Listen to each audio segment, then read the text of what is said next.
पालघर जिल्ह्याच्या वाढत्या महत्त्वाच्या पार्श्वभूमीवर सुरक्षा यंत्रणा अधिक मजबूत करण्याचा मोठा निर्णय घेण्यात आला आहे।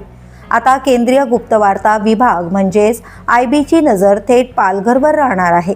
चौथी मुंबई म्हणून वेगाने विकसित होत असलेल्या पालघर जिल्ह्यात वाढवण बंदर, प्रस्तावित आंतरराष्ट्रीय विमानतळ, समृद्धी महामार्ग आणि मुंबई अहमदाबाद बुलेट ट्रेन यांसारख्या महत्त्वाच्या प्रकल्पांमुळे जिल्ह्याचं स्ट्रॅटेजिक महत्त्व प्रचंड वाढलं आहे।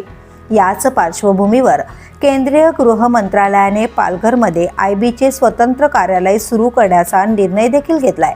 राज्य सरकारने या निर्णयाला मंजुरी देत वसई तालुक्यातील भुईगाव येथे 1200 चौरस मीटर शासकीय जमीन उपलब्ध करून दिली आहे। मुख्यमंत्री देवेंद्र फडणवीस यांच्या सूचनेनंतर महसूल मंत्री चंद्रशेखर बावनकुळे यांनी या प्रस्तावाला हिरवा कंदील दाखवला। त्यामुळे आता IB कार्यालयासोबतच कर्मचाऱ्यांची निवासस्थाने उभारण्याचा मार्ग मोकळा झालाय। विशेष म्हणजे ही जमीन विशिष्ट अटींवर देण्यात आली असून तिचा वापर फक्त कार्यालय आणि निवासासाठीच करता येणार आहे।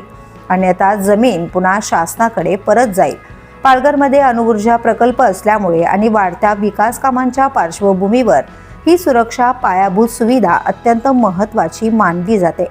या निर्णयामुळे पालघर जिल्ह्याची सुरक्षा व्यवस्था अधिक सक्षम होणार असून भविष्यातील मोठ्या प्रकल्पांना सुरक्षिततेची भक्कम साथ मिळणार आहे।